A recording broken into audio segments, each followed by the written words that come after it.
नमस्कार, आप देख रहे हैं टीवी 9 राजस्थान। मैं हूं अम्बेश श्रीवास्तव और यह है 8 PM शो। देखिए, विधानसभा चुनाव से पहले से एक नाम राजस्थान की राजनीति में लगातार सुर्खियों में था, वो थे किरोड़ी लाल मीणा। गहलोत सरकार थी, जब भी कोई धरना प्रदर्शन होता था वो सड़कों पर मिलते थे लोग, चाहे ठंड हो, चाहे बरसात हो, चाहे जाड़ा हो, चाहे गर्मी हो। खूब देखा गया। सत्ता परिवर्तन हुआ, वो फिर सुर्खियों में आए। चर्चा उनके मुख्यमंत्री बनने की, उनके उप मुख्यमंत्री बनने की थी, लेकिन आखिर में वो बने मंत्री। मंत्री बनने के बाद उनके नाखुश होने की कई तरीके की चर्चाएं आईं और ऐसा करते करते फिर बीच में उन्होंने इस्तीफ़ा भी दिया। लोकसभा चुनाव हुए, उसके बाद उन्होंने इस्तीफ़ा दिया। हर बार वो कहीं ना कहीं सुर्खियों में बने रहते हैं, जैसा कि मेरे एग्जीक्यूटिव एडिटर हमेशा करते हैं, पर्चा और खर्चा। वो खैर बाद में वो खुद ही समझाएंगे।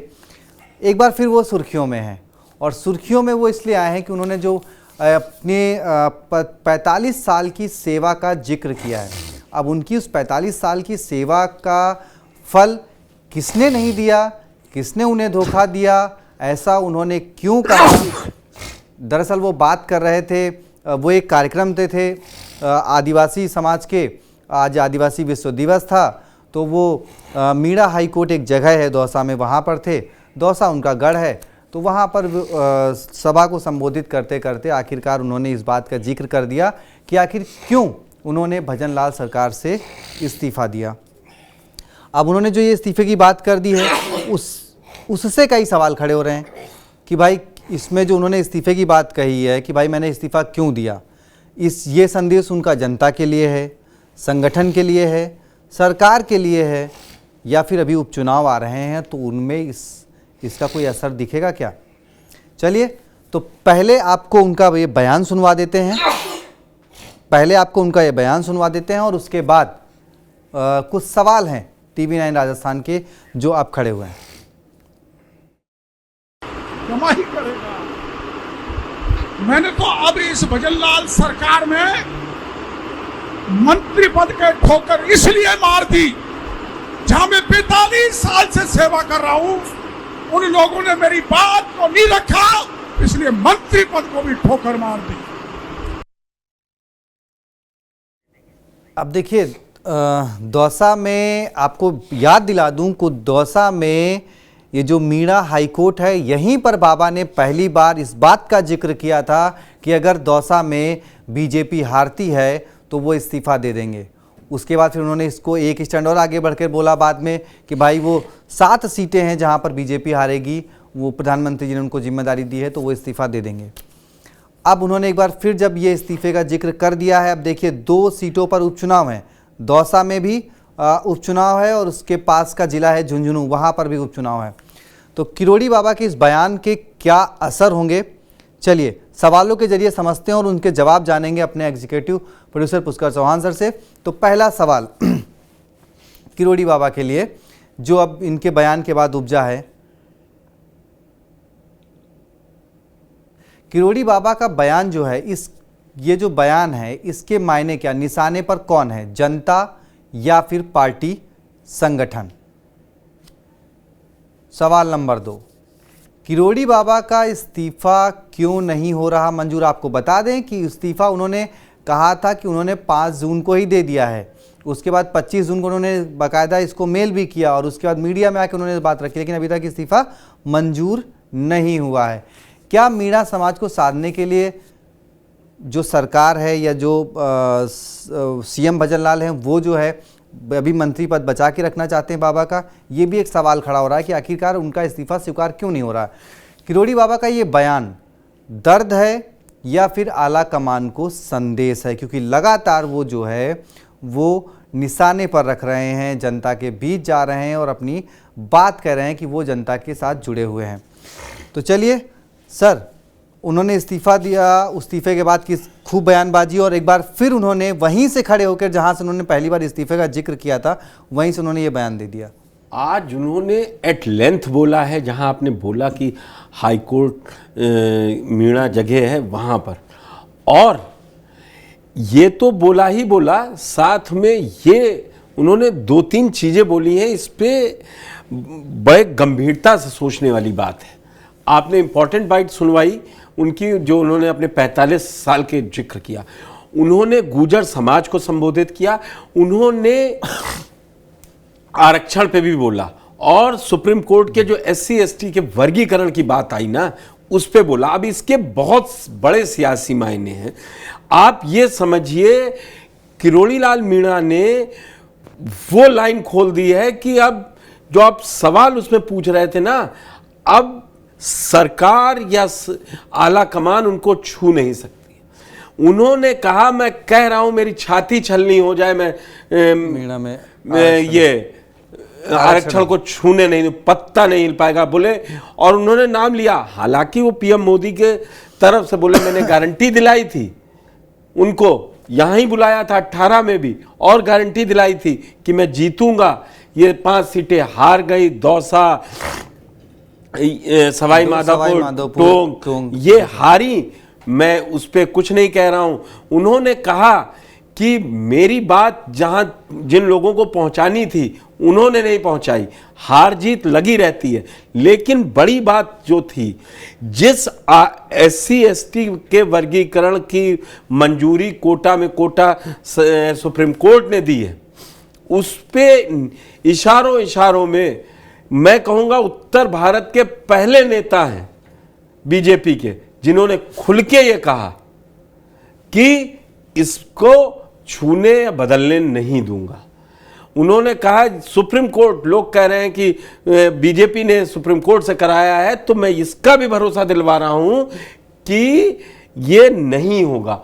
और मतलब ये भजनलाल सरकार पे उन्होंने गेंद पाले में फेंक दी है, क्योंकि सुप्रीम कोर्ट ने कहा है कि चाहे तो सरकार, राज्य सरकारें SC ST में कोटे में कोटा दे सकती हैं, लेकिन उनको उसमें राइडर लगे हैं कि मजबूती से सारे आंकड़े रखने पड़ेंगे। क्यों?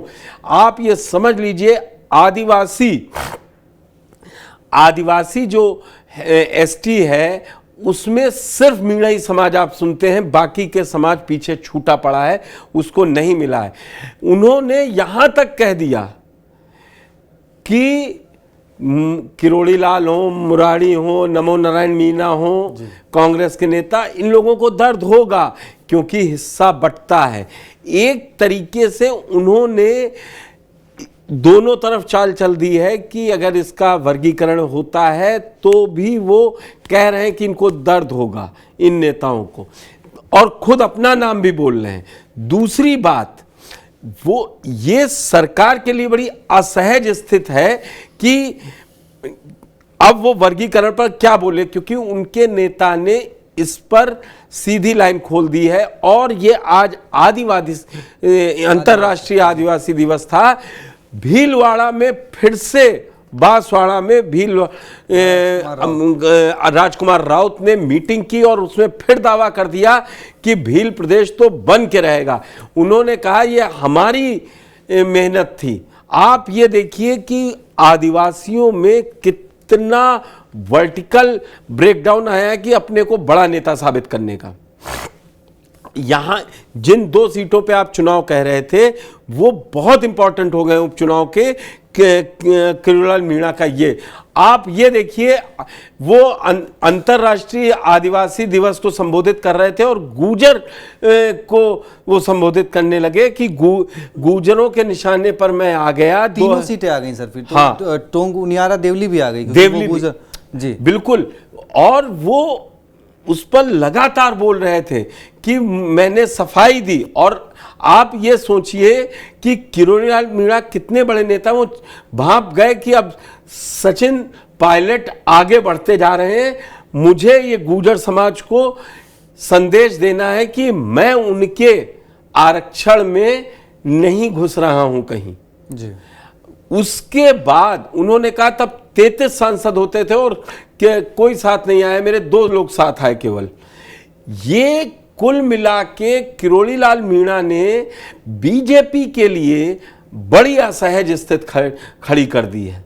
जो लोग वर्गीकरण का साथ हैं या वर्गीकरण के खिलाफ हैं, क्योंकि अभी भी बीजेपी के जो बड़े नेता हैं वो ये कह रहे हैं कि मैं अभी हम लोग इसको जांच रहे हैं। और किरोड़ीलाल मीणा ने जब अपने आदिवासी समाज में थे, उन्हें मालूम था कि ये लोग जिताएंगे, यही लोग हराएंगे, ये नेता बनाएंगे।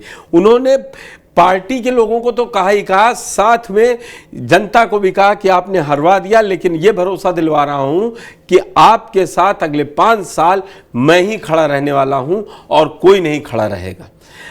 दरअसल किरोड़ीलाल मीणा का ये जो इस्तीफे वाला आपने पूरा बताया, आज पहली बार उन्होंने इतना लंबा बोला और साथ बोले आरक्षण पे। आप सोचिए, पूरी सरकार बदल गई, वो कहां पड़े थे जी कि संविधान बदल दिया जाएगा, उस पर भी उन्होंने कहा, बोले नहीं बदल पाए ना, कहां बदला है तो मोदी ही।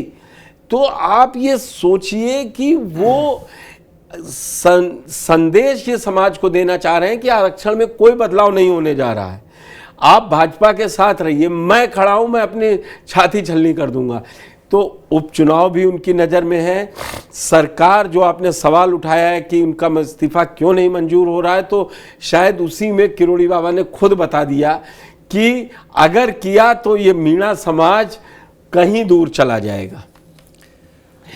संगठन पर सवाल है कि मुख्यमंत्री कहते जाके आला कमान से 2 बार मिले, नए अध्यक्ष मिले, उससे पहले मिले, हर आदमी ये कह के कि वो सीनियर नेता है तो मंत्री विदाउट पोर्टफोलियो ना, कहते कि ठीक है। कोई नेता आके कहता, मुख्यमंत्री बुलाते कहते आप बड़े हैं, कोई नहीं, फिर से मेहनत करेंगे, फिर मेरे ख्याल से उनका पोर्टफोलियो सिर्फ वो विधानसभा में जवाब देने के लिए वो किया गया था क्योंकि वो जब दे दिया, जब वो कैबिनेट मीटिंग नहीं अटेंड कर रहे हैं किरोड़ीलाल मीणा, जब आप कैबिनेट मीटिंग नहीं अटेंड कर रहे हैं, जब आप किसी सरकारी दफ्तर में जा नहीं रहे, तो इसका मतलब कोई दूसरा मुख्यमंत्री पट्टी का तो उद्घाटन करवा रहे हैं सर। हाँ, वो जनता के बीच है ना, वो वही है, उनकी भी राजनीति है। लेकिन कुल मिला के किरोड़ीलाल मीणा ने आज अंतर्राष्ट्रीय आदिवासी दिवस पर अपने समाज को, या कहूँ मैं मीणा समाज को, ये समझाने की कोशिश की कि आपके आरक्षण को कोई नहीं छूने जा रहा है जब तक मैं जिंदा हूँ। अब देखिए सर, बस एक छोटा सा सवाल, क्योंकि देखिए इसी जगह से उन्होंने दौसा में सीट की बात करी थी कि दौसा चुनाव अगर मैं हार, वो भी आज उन्होंने बोली, मैंने बताई ना। नहीं, तो मैं अब इसको एक थोड़ा सा आगे इसलिए ले चलता हूं कि पहले उन्होंने 1 की बात करी थी, उसके बाद उन्होंने 7 का जिक्र करके बाद में इस्तीफा दे दिया। अब दौसा, झुंझुनू और टोंक उनियारा 3 सीटों पर मैं बता रहा हूं, इसीलिए उन्होंने गुर्जर समाज को वो संदेश दिया है। क्या अब ये एक नया दांव है कि अगर ये तीनों सीटें बीजेपी जीतती है तो मनमर्जी का पोर्टफोलियो चाहिए? या फिर बिल्कुल उन्होंने वो बर का छत्ता, मैं बता रहा हूं, आरक्षण आपको लग नहीं रहा है, इसको पूरे अलग अलग सेगमेंट में अगर समझाया जाए ना, तो किरोड़ीलाल मीणा ने राजस्थान बीजेपी में एक नई बहस छेड़ दी है SC/ST के वर्गीकरण को लेके। अभी तक ना सीएम भजनलाल बोले, ना कोई बोला, दोनों डिप्टी सीएम बोले, बोला कौन? किरोड़ीलाल मीणा बोले। कहां बोले? आदिवासी समाज, जहां वो समाज खड़ा था जिसका वर्गीकरण में और वो देखिए उनकी साफगोई देखिए, वो कह रहे हैं कि मीणा समाज के ही नेताओं को दर्द होगा, क्योंकि जब बंटवारा बंटता है तो किसी को भी दर्द होता है। तो अब जो इन्होंने बयान दिया, तो उसके बयान से जो 3 सीटें हैं वो, या फिर ये कहें कि अब उन्होंने अपने, क्योंकि संगठन का भी अभी विस्तार होना बाकी है, मैं इसके संगठन में वो क्या बन जाएंगे? इनके इस बयान से मतलब अगला टारगेट क्या है? एज इट इज तो मंत्रिमंडल तो नहीं स्वीकार करेंगे। नहीं, अब तो पार्टी को बड़ा पद देना पड़ेगा, उनको मंत्रिमंडल में जगह।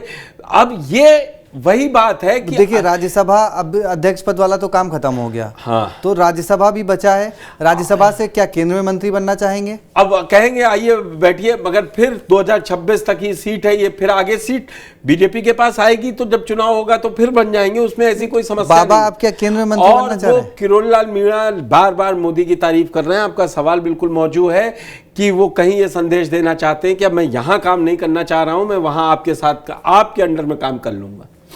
चलिए, तो देखिए बाबा ने एक बार फिर नई बहस उसको जन्म दे दिया है। बयान तो उनका सीधा था, जनता के बीच था, तो कहा माना जा सकता है कि भाई उसी जनता के लिए था, क्योंकि उन्होंने उसी जगह से इस बात का जिक्र किया था कि अगर ये सीट हारेंगे तो वो इस्तीफा दे देंगे। तो उन्होंने आज वो 45 साल, ये संगठन के लोगों के लिए भी बयान है कि वहां के जो कार्यकर्ता थे वो जनता तक ये बात पहुंचाने में नाकाम रहे।